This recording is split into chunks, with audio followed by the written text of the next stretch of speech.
All right, let's get going.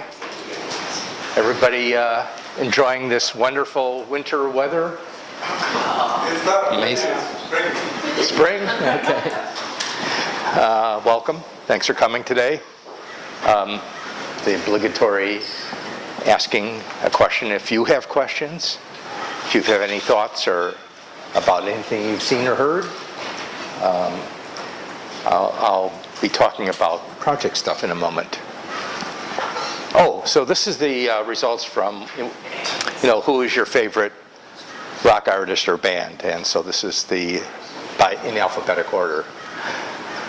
So I thought I like all these folks, except I don't know who the Smiths are, so maybe that's just my age. But here's some of the additional rock artists and bands that I like, and especially Moody Blues and Fleetwood Mac and stuff like that. So that's my favorite music. Just want to remind everybody to sign in. There'll be time at the break to do that. Everybody should have an evaluation form. You know the deal. A little bit about team projects. In 2 weeks from today will be the midterm team project presentation. I sent you some email about that, and maybe I'll remind you tomorrow as well. If you have any questions about this, please send me email. It's very important to get to the point where you've built a few low resolution prototypes, show them off, take pictures of them. It's one thing to say, oh, this is my prototype, look how small it is, but I want you to take a picture of that and put it in your slides because it'll be a lot bigger on the screen than it is in your hand, so please do that. I want to warn you that your midterm presentations will be just 7 minutes, okay, because we have 9 teams and like 80 minutes worth of class time. And I'm going to also ask you to send me your slides or put them on Google Drive so we can link to them.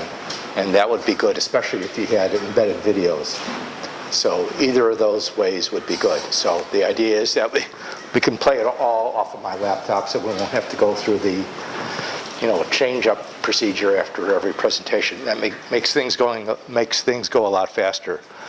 Reports are due the Monday following, so keep that in mind as well.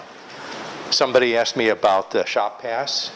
You're welcome to use the PRL, the metalworking facility, and room 36. You're not restricted just to room 36. So between those two facilities, you'll be able to do most anything. Okay? So on Tuesday, we'll have Sha Yao here. The background on her is that she was the winner of the first design competition that the Center on Longevity held about 5 or 6 years ago. So she has a whole story about how her project came about and how it's progressed in the years since then to be a manufactured and commercially available product. So that should be good information for you. Today we'll have Katie Strasser sitting right there. 2D version, 3D version.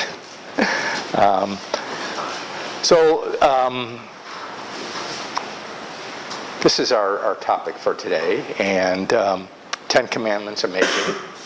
And this is a presentation by Adam Savage from Mythbusters at the Maker Faire a few years ago, and it's incredibly relevant to what you're doing. So you'll see. So we're just going to play this.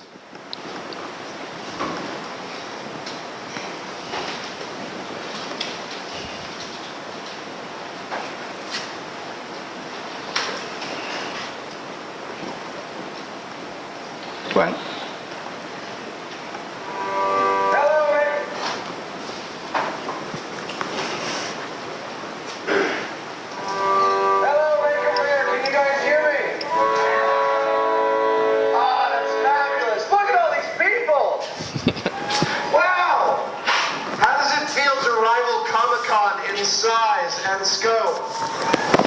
How many people have been to Maker Faire?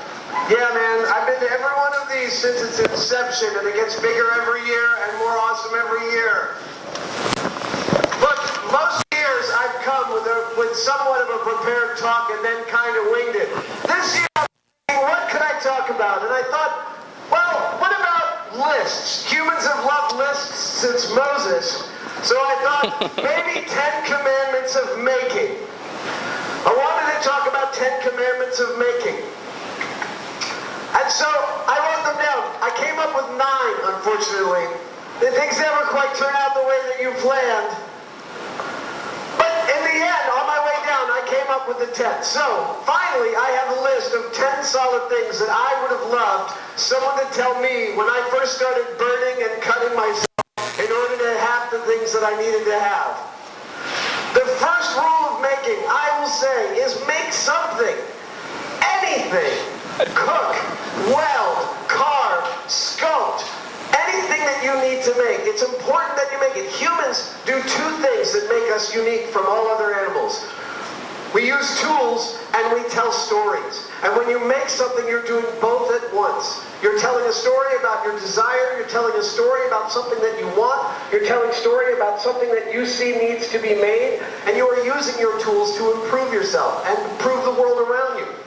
When you make new things, you are joining in the most ancient dialogue that humans have ever had. So, commandment the first, make something, make anything. It may feel like it's totally insignificant, but it's vital that you do it. Number 2, make something occasionally that actually improves your life. From a toilet paper holder that actually works to a toaster that's slightly improved. When you make something that you use every day as opposed to something that's useless, I can't even tell you how good it feels. Even like a handle on a drawer. If you make a handle on a drawer and you're using it every single day, the patina of your use that it gets feels really good. Again, and it's another story. Okay, here's one. There's a million different skills being displayed out here. And I'm sure a lot of you are walking around and thinking, I wish I could do that. I wish I had that skill. Several of these commandments have to do with skills. The thing is that a lot of times we stop ourselves from moving forward with a project because we don't know how to weld or we don't know carpentry. And my advice is, start now. Start right now to do the thing that you want to do. There is no time like right now. And do it with the things in front of you. If you want to weld a car frame but you don't have a welder or a car or a frame, go ahead and mock it up out of oak tag and cardboard. There's a beautiful sculptor here in the Bay Area who made himself a 747 out of manila file folders. It's one of the loveliest things I've ever seen. 4, yes. I can't learn any skills unless I have a project to learn with. I need a goal. I need something. Well, it's like I need something. I need the thing that I'm trying to attain. I can't learn to weld just by someone showing me that it should sound like frying eggs and you set the dials like this. I need to end up with Wolverine claws or a sword or a pair of stilts or something like that. Always try to find a project that will get you interested in the thing that you want to build. Almost halfway there. 5. Ask questions. Ask for help. Ask for advice. Ask for feedback. You'll find when you make stuff that it actually kind of makes you vulnerable to ask for feedback, because it totally does. But if you find someone you trust, ask for advice. And when you find someone you trust, ask for feedback. I'll tell you, it's very funny. Among adults, we rarely actually turn to each other and say, what do you think of the work that I'm doing? And it's because that places us in a very vulnerable spot. But again, if you can find a teacher or a mentor or someone whose opinion you really respect, asking them very specifically about how they think you're doing can give you incredible insight. I've done it a few times in my life, and every single time I've gotten a tremendous perspective on what I was actually doing. Share. Now there's a lot of talk about the sharing economy. I'm sure Etsy is totally present here at Maker Faire. And we trade stuff, and we trade knowledge. That is really, really important. There is nothing that makes me angrier when somebody does something beautiful and you ask how it's done and they say it's a secret. No secrets. What are you protecting? Nobody's going to take your technique and then steal your idea. Nobody has a monopoly on being you. And if you think that your technique is what makes you interesting, you're being ridiculous. So share your techniques, because when you do, someone's going to come back to you with a better way of doing it. You're going to learn something from them. 7, please recognize that discouragement and failure are part of every single make project. Not something that happens every now and then. In every single project, you will find yourself discouraged and you will fail at some point. If you recognize that, boy, these balcony railings are terrifying. If you recognize that you're going to fail, at least when it's about to happen, when you are getting discouraged because you hit a snag, and you I think I'm about in here. It's 4 a.m. At least then you know that that's part of what's going to happen, and that the next morning it may be a little harder to get started, but if you know that mechanism, you can actually keep going. I personally, and I've said this many times before, whenever I'm making something, about 70% of the way in, I actually think I have no idea what I'm doing and I hate what I'm building. And Fellini even said that he knows that one of his films is almost finished when he totally despises it. And frankly, that 70, 80, 90% mark, the closer you get to the end, the more scared I get. Because it turns out that I hate finishing things. I'd much rather keep working on them and keep getting that endorphin rush of the eBay research and finding that part that I didn't know existed. Actually getting all the way to the end is a little bit difficult. But if you recognize what your mechanism is, where the places you'll get frustrated, they are your friends. You can welcome them in.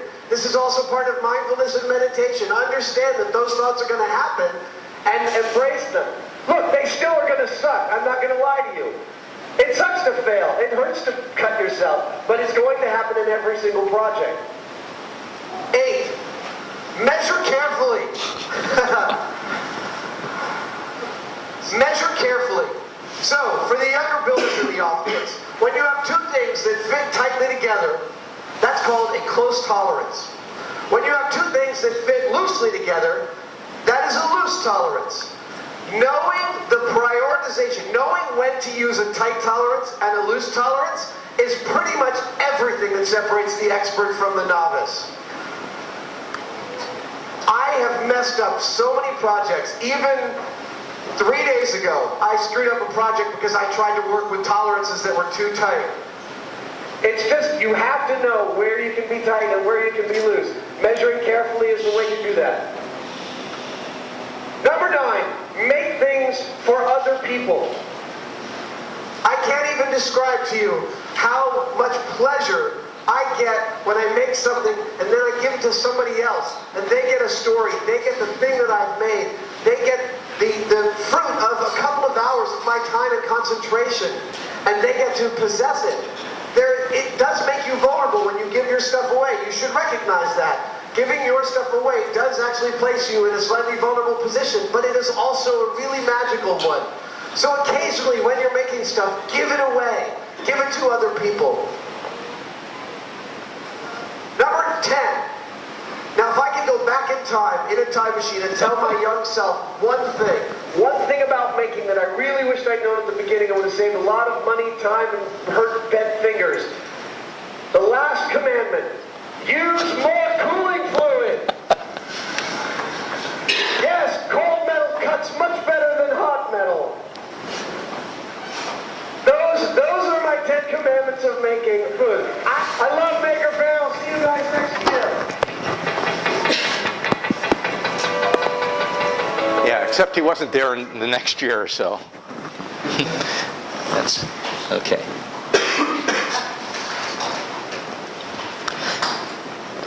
So just incredibly relevant, I think, because the team projects are making something. They're making something useful for a person with a disability or an older adult. You started like 3 weeks ago, so that's good. You found a project. Well, I gave you a bunch of projects to select from, so you did that. You've asked for advice from the person who suggested a project. You met with me, gave you advice, right? You're getting information from the internet about what was done before and getting information from the user. You're sharing it with other people in the classroom in 2 weeks with your presentations. And at the end of the course, there'll be another presentation and a demonstration of all your work. We're going to meet outside with all your final prototypes. So that'll be a lot of fun. So recognize that you're going to have to do a lot of iterations. So the first thing you make is not going to work because you're going to make things out of foam core, out of low cost materials. And you may find out, as other teams have, that you get like halfway through, a couple weeks through on a project, and you discover, hey, this isn't going to work at all. And you just have to rethink, what your solution is. And sometimes you have to redefine the problem to make it solvable. Measure carefully. So he brought up a really good point, is that you should not be making things with tight tolerances because you can screw up really fast when you make things with tight tolerances. And of course, we're making things for other people. I mean, that's the whole point of this. And use more cooling fluid. So maybe that's analogous to getting the advice of the PRL TAs and stuff. Yeah? All right. Failure is always an option. So don't be discouraged by it. Carry on. You know that. Well, we can ask Katie how many failures or dead ends that she has had with her product. So maybe we'll hear about that from her. So, any questions about this stuff? It was just amazing to me, about the process that he goes through and the process that you guys are going through. It's pretty much all the same. So at this point, we're going to take a break.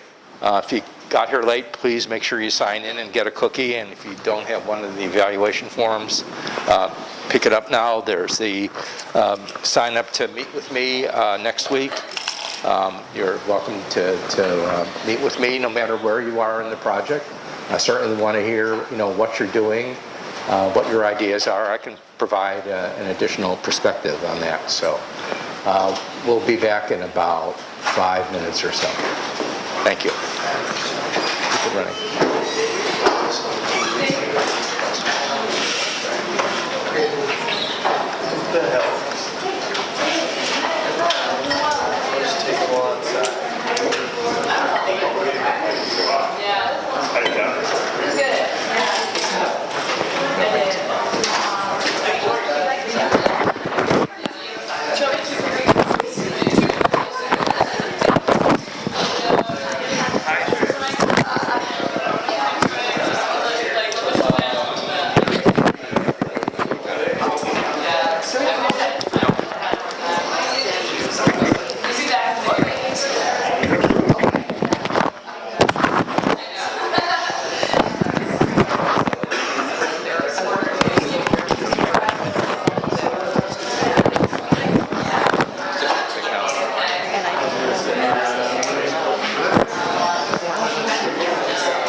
it was great. It was great. Yeah. Okay, you know how to do Oh, this. yeah. That's good. So at the very end, there's The video. the video. So Awesome. it'll be obvious. And Perfect. I could. Just have to click This it. doesn't control the mouse, so I'll Yeah. have to come. Okay. Maybe I'll connect my mouse.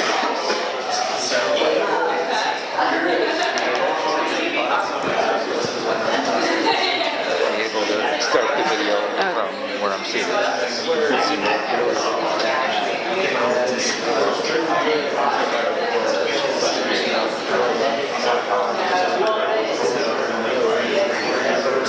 Oh, wait.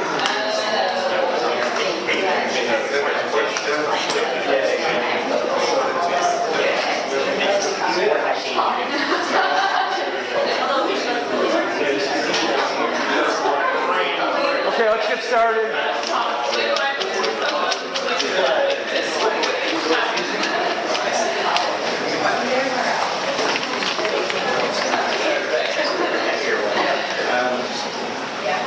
Okay, our speaker today is Catherine Strausser.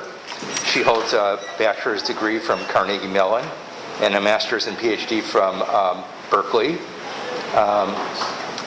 She was one of the 3 primary inventors of the exoskeleton that you're going to see, and is currently the senior controls engineer for Exobionics. And she's working on control algorithms and software for various research efforts focusing on the human-machine interface. So let's welcome Katie.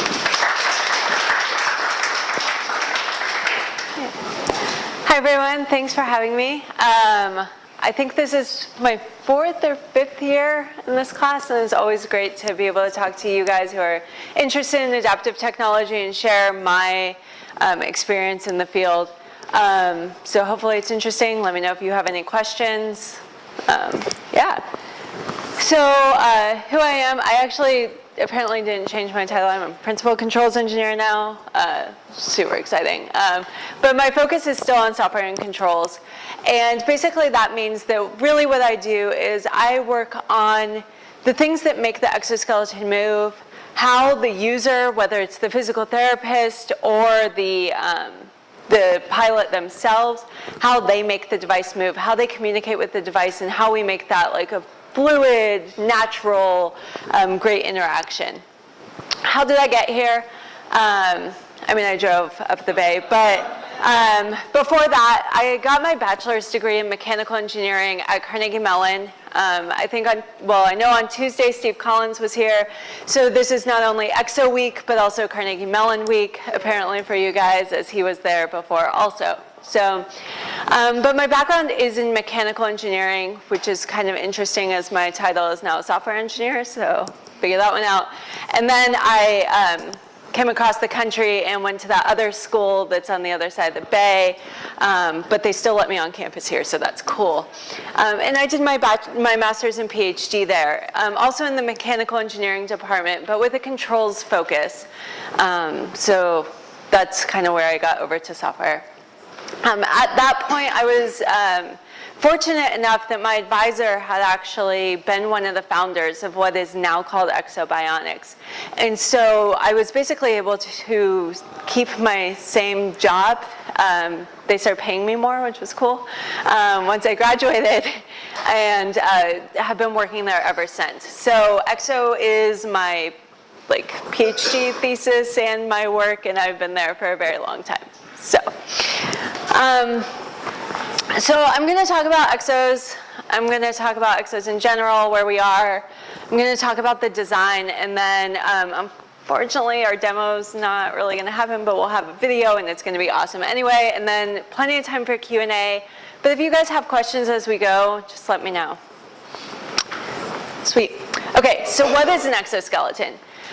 I was thinking about this earlier, and kind of interestingly, I think when I started giving this talk at this class, and it was only like 4 years ago, this was a real question. Like, people were really like, what is an exoskeleton? And I feel like that's becoming less and less of a question I need to answer. Exoskeletons are becoming more and more familiar to people, which is really pretty interesting.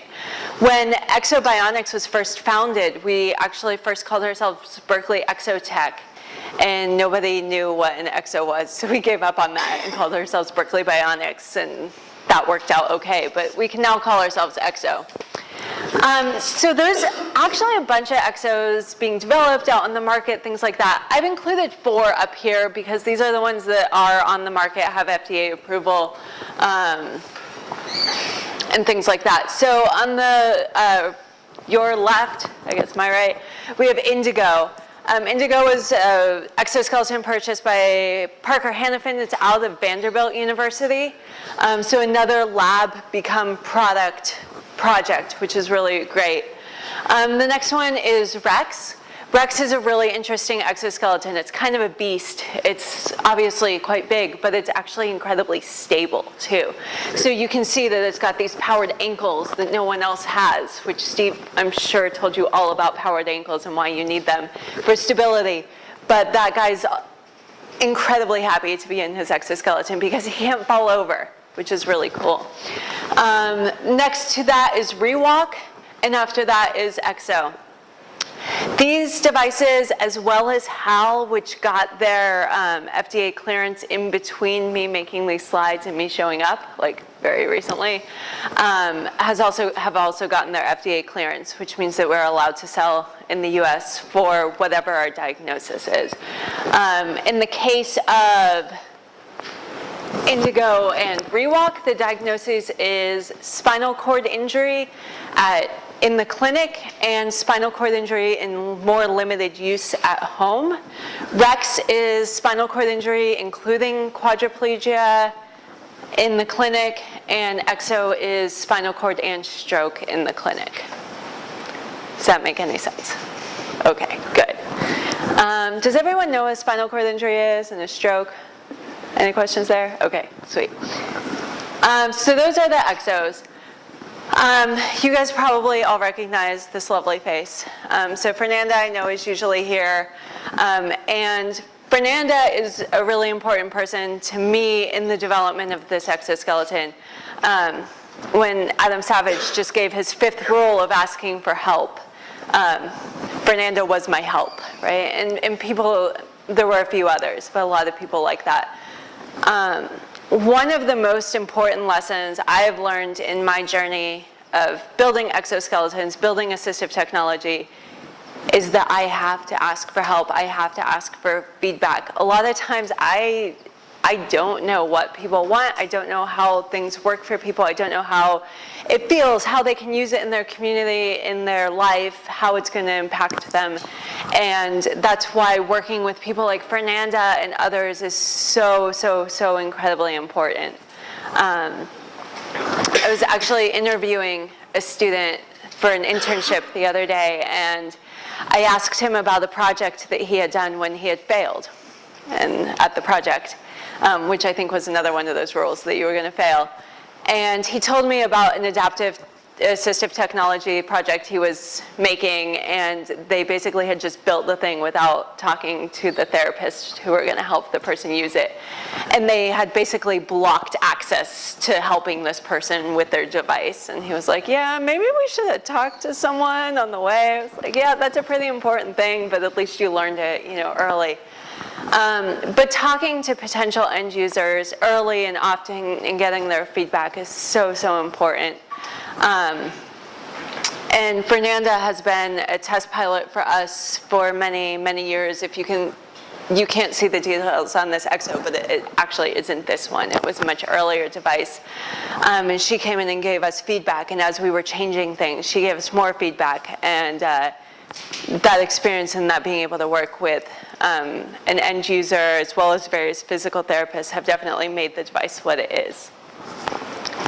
Unfortunately, she's not able to be here to demo for you today, but we're going to have a video demonstration anyway. Okay.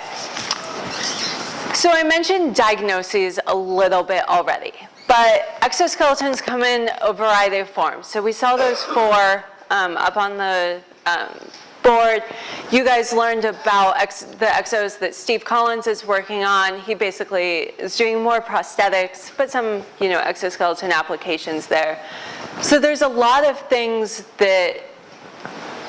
there's a lot of reasons why people may use an exoskeleton. The two primary ones, and the two that have FDA approval to be able to sell for those diagnoses, are spinal cord injury and stroke. Okay?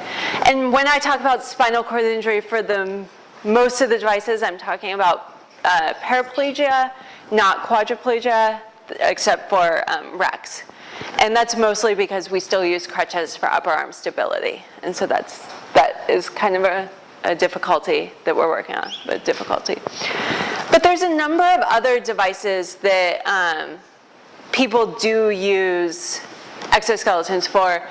There's multiple sclerosis is frequently used. We we have people with brain tumors, people with spinal tumors, all kinds of other things that use the device.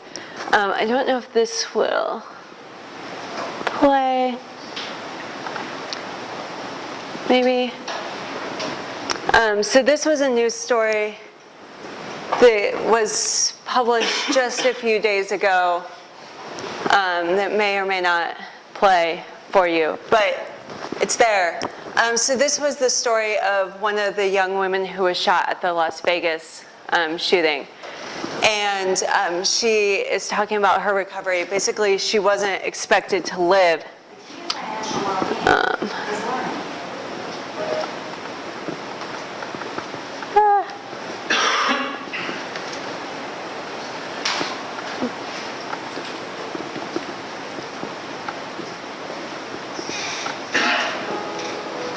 You guys can learn 9 seconds about your bank fees. So this woman clearly doesn't have a stroke, doesn't have a spinal cord injury. She was shot. That's not a diagnosis that we're necessarily FDA cleared for. We have interviewed one of the crew for the Amtrak train today. Well, that didn't. No, that's not it. Okay, we'll skip it. They went on to other things. Trying to interview the driver of the refuse truck. The carrier. Anyway, not that story. I'll try to find a better link later and send it, and you guys can share it. But basically, the video shows this woman who had a brain injury, who basically was on life support and not expected to live. And she's now walking around Barrows Hospital in EXO, doing her rehab, trying to get her life back and be able to go back home. And it was really an exciting story for me personally to see that somebody was getting that type of benefit from our device, was being able to do a lot of rehab and kind of recovering as much as they could using something that I had worked on. And it was just a really, really exciting article for me to see, and I wanted to share it with you, but the internet is hard. Yeah, we'll find it. Okay, so why bother with an exoskeleton, right? They're kind of bulky, they're kind of big. Why would we want to use them? So first is gait training. Okay, that's obvious. This thing walks, puts one foot in front of the other. So I can help train you to walk again if you have had a brain injury, if you have muscle weakness, anything like that. That's great, right? For a lot of people, that's really, really important. If you've ever had a sports injury or something and you've had to go through physical therapy, it can be very similar to that. Exoskeletons provide repetitive stepping. And one of the key things that they've shown through research to help improve recovery and to help gain neuroplasticity is repetition. So the number of steps that you take is very, very important. And so that's why exoskeletons really have a lot of benefit. They can also provide buried assistance. So many of the exos now, including EXO, have a smart assist or adaptive assist or something like that that can basically allow the user to use as much of their strength as they can while providing the rest, basically, so you can complete the step and not fall. So by kind of being that adaptive equipment, you can get the most out of your rehab. right?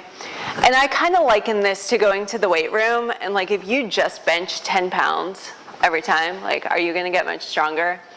No, not really. Like that's not going to do it for you. I mean, it's good. It gets you like a little flexible, right? But it's not going to get you any stronger. And so what we really want to do is challenge the user.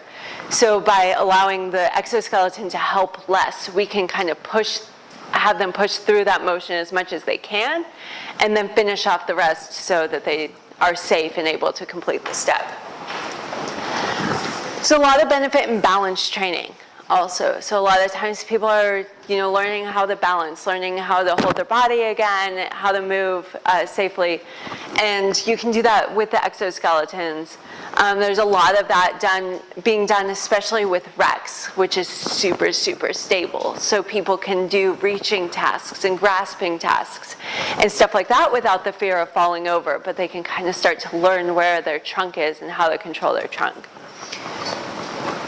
Then there's a bunch of other things that may or may not be actual benefits, and by may or may not be, I mean we're actively studying these.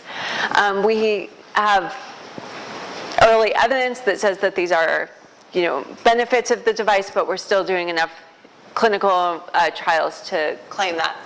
So bone density is really important.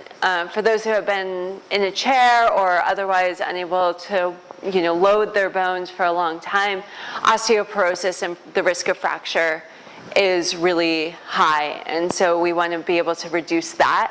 That's probably one of the holy grails of recovery and being able to keep people healthy, but it's also really hard to study or show, and no one knows exactly how it works. So bone density, bowel and bladder function is also really important. I have a home use study where I've got about 4 users using the device day to day in their home with a trained spotter. And one of the biggest outcomes I've seen across all of the users is improved bowel and bladder function. And for some people, this means 10 to 15 to 20 to 30 minutes less every day going to the bathroom. And that's a pretty big deal when you think about comfort and you think about productivity and everything like that. Being able to improve your bowel and bladder health is a really big deal. Urinary tract infections are a really high cause of rehospitalization for those with spinal cord injuries. And so we want to definitely be able to, help keep those systems healthy. Pain is really important. A lot of people, especially post-spinal cord injury, have a lot of pain. For some people, walking regularly can help reduce that pain. For some people, it does not. I don't know why, but for some people it helps, and that's really nice. We had one user who was using the device regularly who was on a lot of very, very, very heavy pain medications. And by using the exoskeleton and through his natural recovery, there were kind of parallel paths, he was able to wean off of all of his pain medications, and I mean all of them. And we were at a conference, and he ran into somebody that knew him. He didn't know who that person was, and he tells me, he goes, I remember everyone except people I met in this year where he was on all of these pain medications. They just really affected his memory and his quality of life and everything. And so they had a really big effect on his ability to be who he was and to interact with society and remember who people were and everything. And so by reducing those pain medications for him, we've really improved a lot of his outlook and his quality of life. Circulation, also important. If you guys sit here for too long without wiggling around a little bit, your feet are going to fall asleep or you're otherwise going to get uncomfortable. These are important things too. And then there's an emotional impact. I've had the privilege of going to hospitals on occasion to see people walking in the Exo and see how the device is used in the clinic. And seeing somebody stand for the first time and be able to give their loved one, whether it's a mom or a spouse or a kid, a hug, like an actual standing up hug, it's really a powerful moment for them and really exciting for me to see. Also, people tend to appreciate not constantly looking at everyone else's bottom and up their nose and things like that. So there's this emotional benefit to being up and kind of at the same plane as everyone else. So these are some of the reasons why you might want to use an exoskeleton. These reasons don't appeal to everyone. These reasons, some of these appeal to more people, some of these appeal to some people. People all have different reasons why they may or may not use an exoskeleton, and I've talked to plenty of people who aren't really interested in it either for whatever reasons that they have. And so that's why I always go back, that rule number 5, I'm going to forever remember that, of asking for feedback and asking for input is so important, and getting feedback from as many people as possible, because you can kind of tailor what you're building to what individuals are looking for. Okay.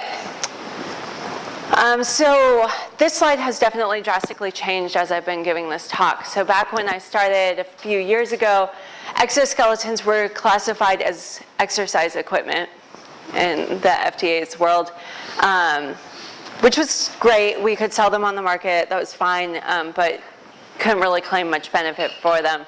They've been upgraded to medical devices, and they are FDA cleared now. And so there's a variety of devices out there cleared, like I already said. So EXO is cleared for stroke and spinal cord injury. The others are spinal cord injury. ReWalk and Indigo are cleared for limited use in the home also. So those are kind of different uses. And this will continue to change. HAL also recently got their clearance for clinical. So, okay. Any questions so far? Any questions about what an exoskeleton is, why you might want it? Yes. I was wondering,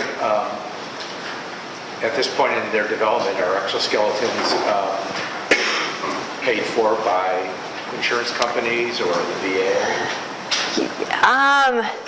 It's a difficult question.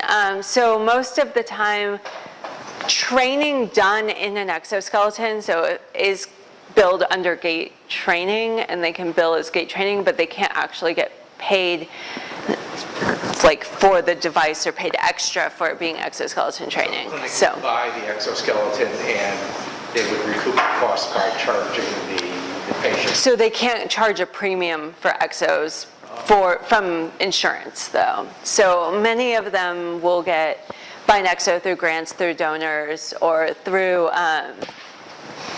a lot of our hospitals have found that by having exos, they can recruit more patients, and so they can actually up their, it's a good draw for users. So that's mostly how they're paid for. Yes?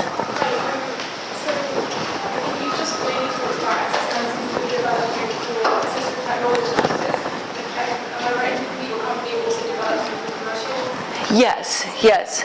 My question is, in the design, at what point did you diverge the two? That's a great question. I'm going to take a half second to think about it.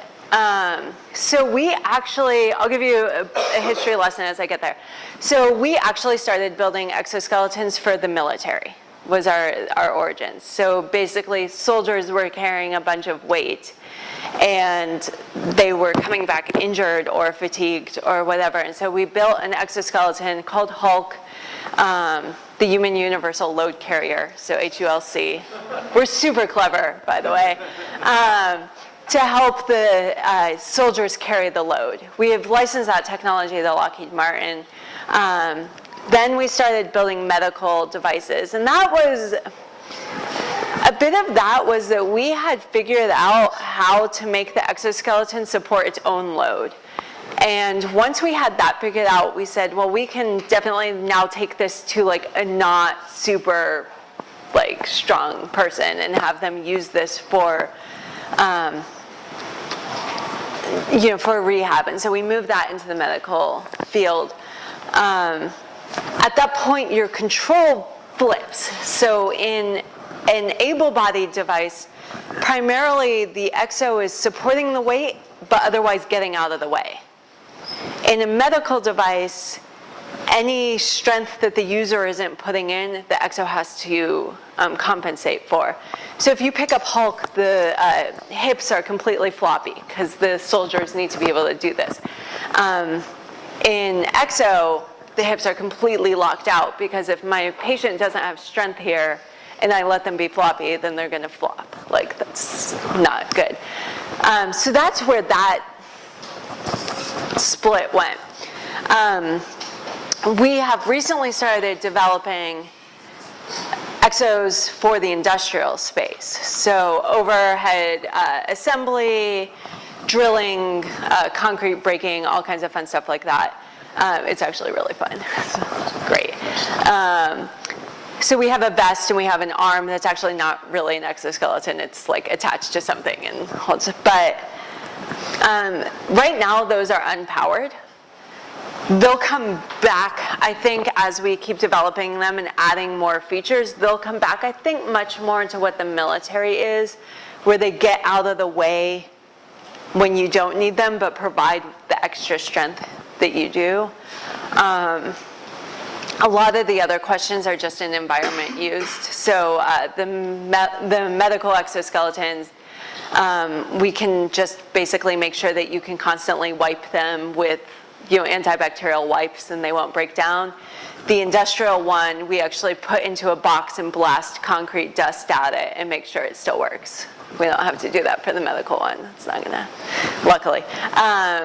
So I think it's some of the testing and material choices and then this paradigm of whether or not you're super supportive or getting out of the way, I think. I'll let you know if I think of more. Yeah.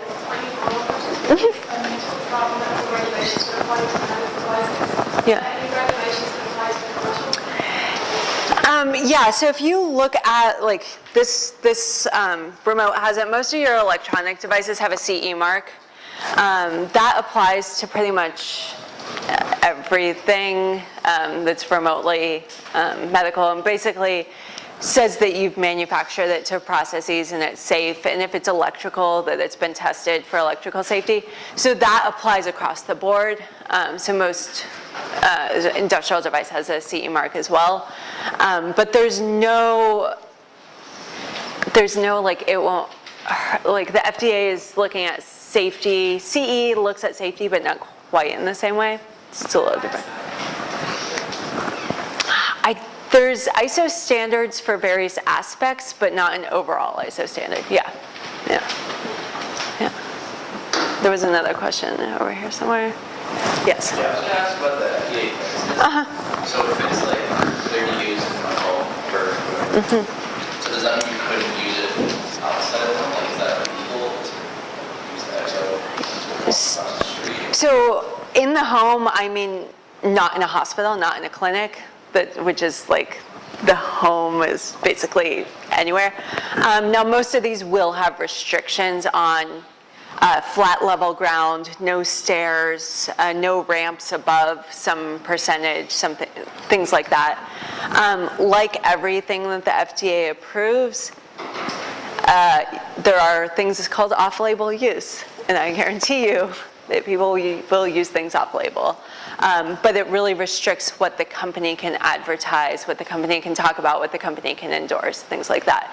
I know for a fact, like EXO is cleared for stroke and spinal cord injury. I was at a conference a few months ago and there were posters about traumatic brain injury using EXO. That's cool, off-label use though, so I can't like sell it based on that, but yes. Yes? What's the current price of the EXO, or I guess devices related to it? And I guess what do you envision like the future for? Yeah, tough question. It's usually, I want to say it's around 140, 150K. I don't sell them, thankfully, so I could be wrong there, but it's in that ballpark. For an institutional device, so something that's adjustable and able to fit a lot of people and everything, that seems to be about right, but it's also very restrictive for those who would want to use it individually, who would want to buy it for their home. So we would like to get it down to like family car price, but that's got to take, part of that is volume. If we could sell more, we could make them cheaper. And then part of it is some of the choices that we made in terms of the technology and getting those down. So, yes? Quick question. For therapy purposes, if you have a user, let's say, they're tired, they have a long day, and they don't walk, there's probably a fail-safe mechanism to make sure they don't fall. Oh, yeah, yeah. Now, in terms of the analogy of the bench press, if the user can go like 50 pounds, how do you guys determine that? Is there something the therapist modulates, and the user, when it changes, how do you track that? What's the processes for that? So we've got a few different modes, and it depends upon what mode you're in, how that works. So the first mode is going to be fixed assistance mode, and that I'm basically saying, like, you push like 50%, the robot will do the rest. Now, yeah, at some point, hopefully I've fatigued my user, right? And they're going to be too tired and they're not going to do that. The robot knows, okay, you are not completing this step. You should be on this path and you're having a lot of trouble getting there. It's been too long. I'm going to finish it up for you. So, you know, like your spotter basically helps you finish up. The EXO works exactly the same way. Like you've been struggling there too long. I'm going to help you. And that's what the EXO does. So there's certain modes for how much the user will go with? So we have 50% or 30% or 7%? Yeah. So and that's in fixed assist. And then we can also set that window of how long we wait to kick in and help you at different levels. And the therapist can make that choice. There's also an adaptive mode, which basically allows the exoskeleton to choose for you how well you're doing. And so that number can basically fluctuate, which is like some sort of magical ever-changing weight that's basically pushing right where you can. And we can get that feedback by whether or not the step is, you know, how we want that step to look. And if the person's struggling with parts of it, then we can help there. Yeah. Yes. Sorry. How much of the technology do you develop and so what would you in-house or would you like So most of EXO was done either in-house or in conjunction with the lab at UC Berkeley. So a lot of that is joint licensed out of the university, or we own the IP ourselves as a company. Now, if we look at the arm that we are using in the industrial space, that we actually licensed or acquired, I can't remember, from another company. So we've actually gotten their IP from that. So it's a variety. And there are certain aspects of technology that we would look to, you know, other people to develop and then bring in. So How would you make that decision? it's really a cost-benefit analysis of, you know, do we have the expertise in-house to do it? Is it something that we want to put our resources on, or is there an off-the-shelf solution out here that we should just start there? Or I'm collaborating with hopefully Steve, we just met before this, and I've got grants with Northern Arizona, with Notre Dame, a few other people that have, you know, expertise in various areas. We're trying stuff out with them and we'll hopefully license it after. So yeah, we do a lot of grant work. Okay, sorry, lots of good questions. So design requirements. Now's the time where you guys get to think and tell me.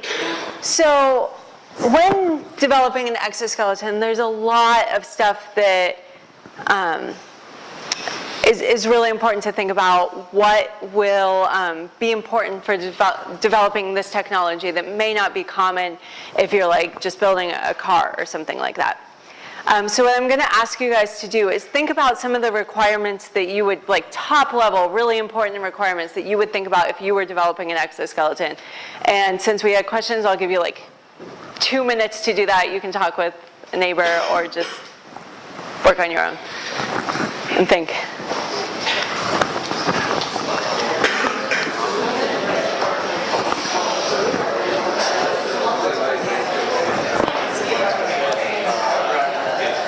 We need to be sort of We're done. completely done at 5:50. Okay, I can do that. Okay.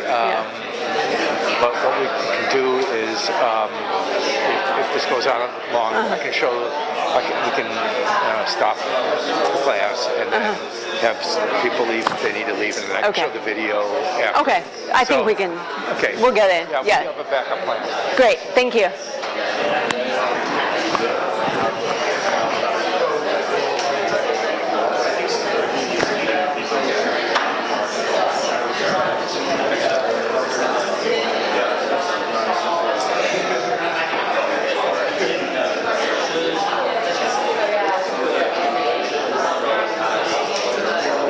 Okay, in the shortest 2 minutes ever, what does anyone have? What's a good design requirement for an EXO? Yes.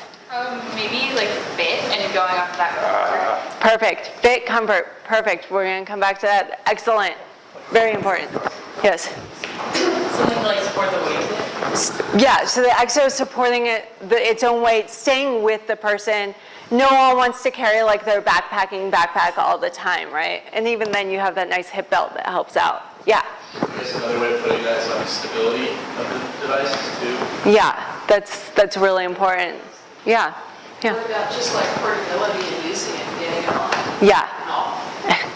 Also very important.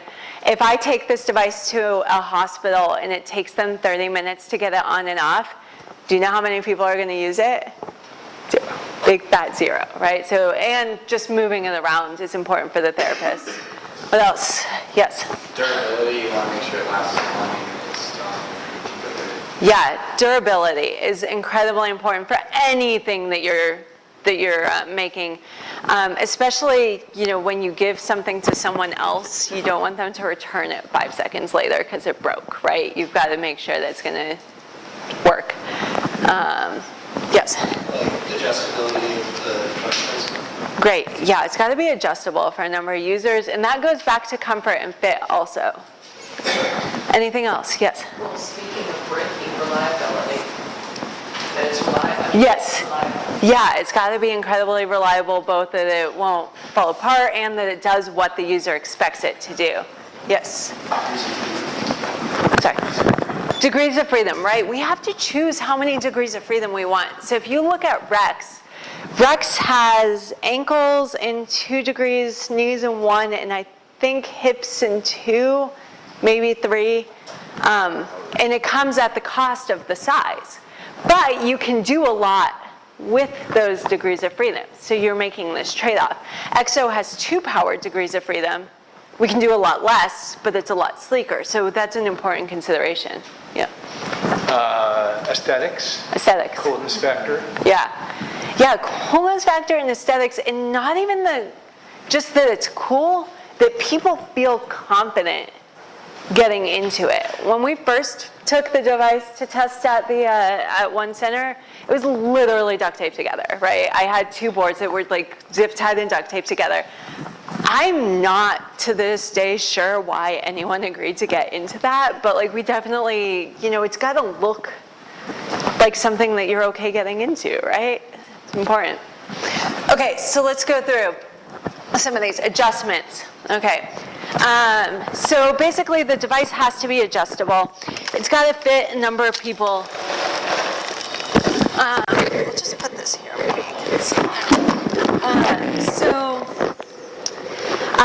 the device can be adjusted in the lower leg, the upper leg, the hip width, hip add and adduction, that's this one, and then the ankle neutral placement and the stiffness are all adjustable.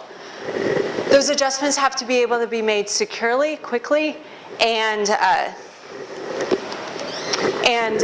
there can't be too many adjustments, right? Because that goes back to that setup time. So this has to be able to be done quickly in probably about 5 minutes or less, and reliably, so there's really clear markings of where the adjustments are. You can see the markings there. I made it really short so I could carry it, but normally there's markings. Padding and fit are so incredibly important. Having anything rubbing, okay? When you guys, like my shoe, not the best shoe rubbing, so you can see the red dot, like I've got a little sore from the shoe. The shoes are terrible. But if I were paralyzed and didn't have feeling in my foot, I would keep wearing these shoes for days and days and days, and eventually get a pressure sore. That could become a problem. I would be off my feet, possibly in the hospital. Not a good thing. So any rubbing and discomfort is really a big deal in spinal cord injury especially. So padding, making sure everything fits properly, making sure that the pads support the user. So as we go from sitting to standing, that the user is coupled to the device well, and it's not, chafing or rubbing or misaligning their joints or anything is really important. Donning and doffing has to be really easy, really fast. Most people, when they use this device, they're going to wheel up in their wheelchair, right? Well, how am I going to get in with this, right? There's braces in the way, everything else. So we have a Don-Doff link that allows the legs to open up. These can both open up, if I don't drop it off the table, and allow the user to very easily transfer over into the device. Then the therapist can bring the legs back in. So that makes the donning and doffing process very quick and very safe. Safety. No one mentioned safety, I don't think. We said reliability, but safety also critical. There are hard stops, which means that basically there are hardware methods to keep this device from doing something bad. So obviously extending my knee too far is bad. So there's metal there that's going to prevent the knee from extending past, 0, okay? Because that would really hurt. There's also soft stops. So a lot of times users may have a contracture from sitting in their chair for a long time, and so their muscle doesn't allow them to go to full straight. So we can actually set that in the software, and the software basically makes this virtual stop that says, don't go any farther, like that will hurt the person. And so we can do both of those for safety. And then we have normally on brakes. So that basically means right now, the device isn't powered on. These knees aren't going anywhere, okay? The brakes are on without power, which means that if anything goes wrong with the device, either the software can turn off power or the user can turn off power. And they know that the pilot is safe because the knees are going to lock and kind of hold them there, and then they can use the handle and lower them to a chair or wherever might be safe. So these are some of the features of EXO now. We've got a variety of soft goods, adjustable torque. The device is fully supported. So the device is supporting its own weight while the user is supporting theirs. That's good therapeutically, and then we don't have that fatigue issue of carrying a backpack. We can customize a bunch of stuff.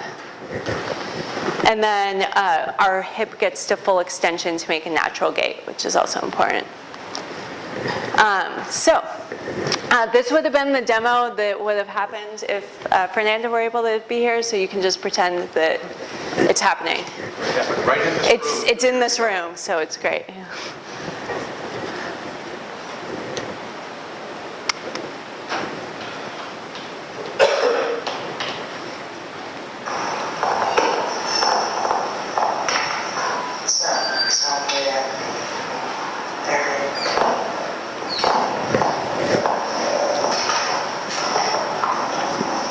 Having a soft stand-up actually helps integrate the joints. As if I was just to stand up forcefully, imagine that the user is not walking and standing at all times. So there's definitely a condition that needs to be met, that it's not abrupt. Okay? Yeah. So what has changed from 2 years ago with your device? We've definitely updated a lot of the software. So Smart Assist and some of those assistive properties are new.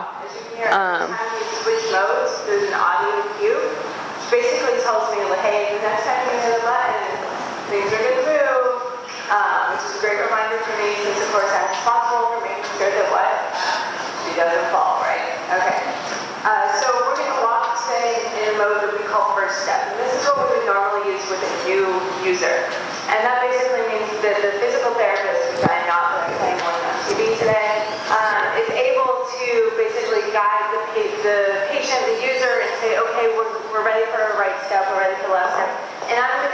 button every time that's the case. In our more advanced modes, which Fernanda usually uses, but the device isn't set up and I can set up, but we don't have much time, then actually her position is going to guide that step, and it will take a step when she is in the correct position for the step. Okay, before you make touch point, just by standing like this upright, it allows me to wiggle inside to place my body within the device. But a lot had to go through that to hold me up and still have this wiggle room, this aspect of it. So that small gesture and movement that I'm initiating is benefiting already because I'm having to use the hip, everything, my shoulders. I wouldn't be able to do this without standing up on Exo on my own. Okay, all right, yeah.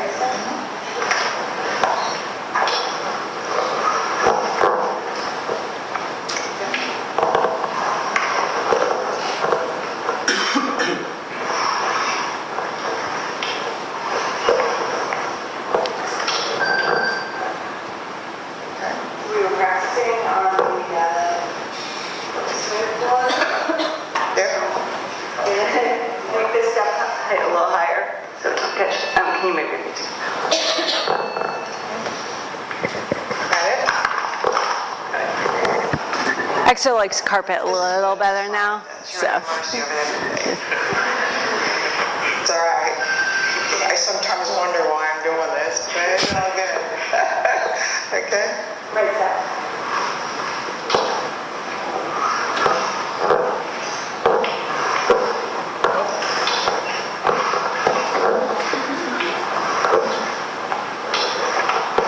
Like Fernanda said, our engagement with our subpilots and our users is incredibly important.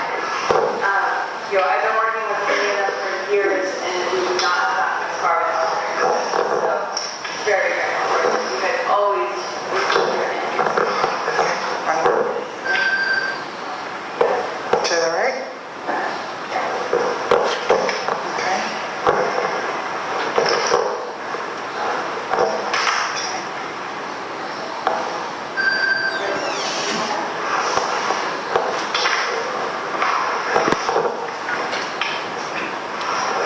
Can you estimate how many hardware prototypes or iterations have you done over the years? Yeah, this is what we call Exo GT. So Exo 1.1, well that's GT, but Exo 1 was our first one. Exo 1.1 was the software upgrade after that, and Exo GT was the main other upgrade. But I think there were 3 or 4 solid hardware prototypes before that. So. The machine, the device measures that weakness and adds on the power completed, and same thing on the other side. It feeds on, so it makes it a balanced movement. Okay? Is there any questions over on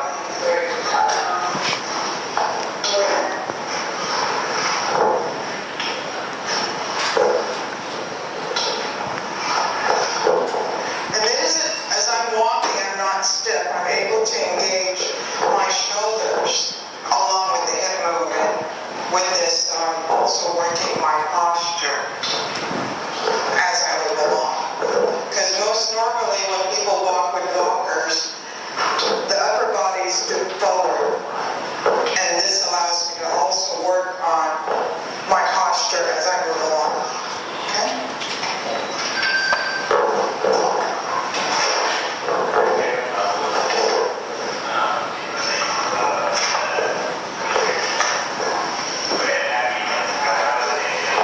Yeah, so what I'm showing right now is actually what we call a maximum system. So it is really going to hit points. I'm doing it like exactly what it should be. But we also have our variable system and adaptive fuel. So basically, an engineer told anything all that. I'm saying, okay, I want my trajectory to be within some envelope. And I can know that envelope. And I'm going to kind of get hurt. That's what I said earlier. What it needs to. And the therapist can either use adaptive, which kind of holds it within the range, or this is big. You're really just 20 minutes, right? And you go to the adaptive. Yes. Now there's some things that we'll do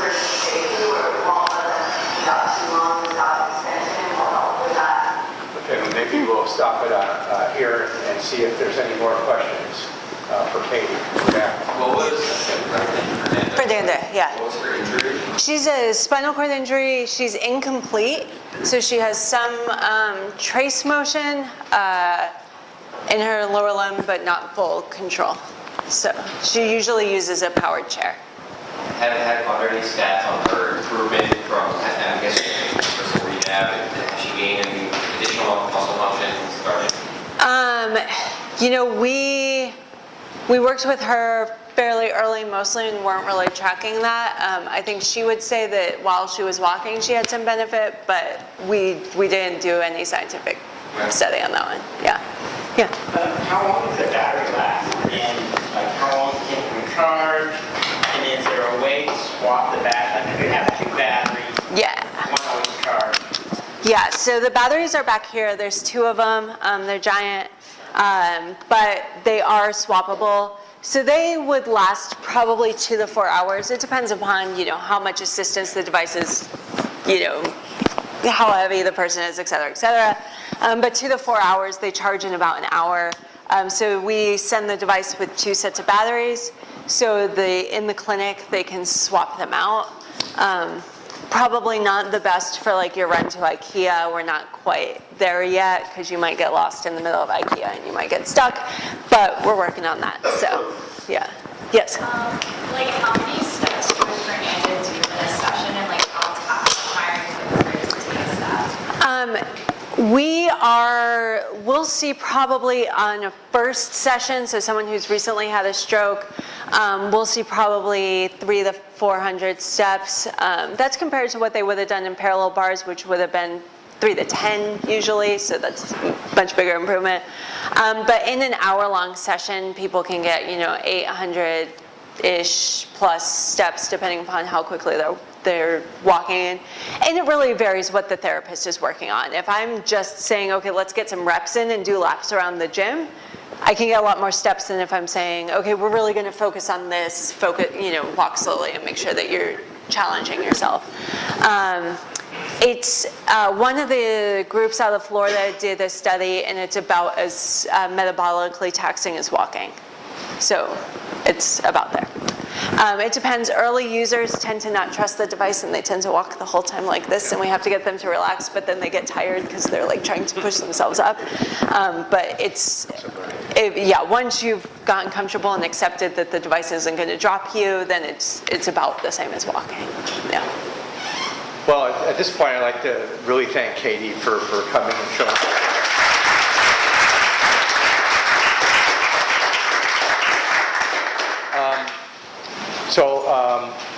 If you want to come down and take a close look at the device, please do that. You can ask Katie some more questions. If not, see you next Tuesday. Thank you.